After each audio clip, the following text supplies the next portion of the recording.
Kazi pale.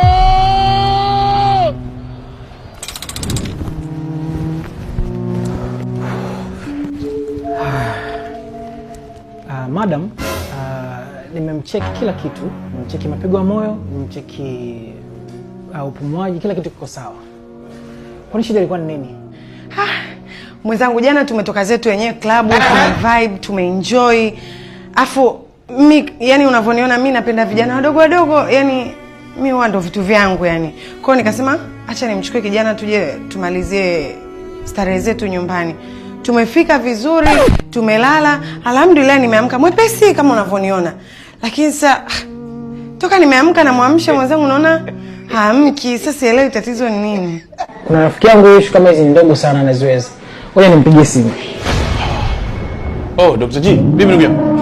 Bye dada.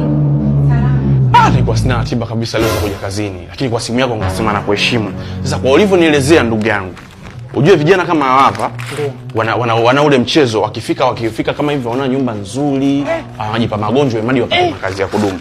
Sasa kwa huyu mimi na huyu ataamka ndugu yangu. Yaani usijali, mimi vijana kama ndo kazi zangu. Si ushampima magonjwa yote umesema? Vital zote ziko sawa. Zote ziko sawa? Ila yeye ndo hataki kuamka. Kijana hataki kuamka. Okay, basi usijali. Mimi naomba huyu leo tumpime tezi dume. Tezi dume? Jamani simeshaamka jamani. Na wewe mshike mshike. Jamani siliamka. Hii nimeamka bwana. Naondoka basi, naondoka.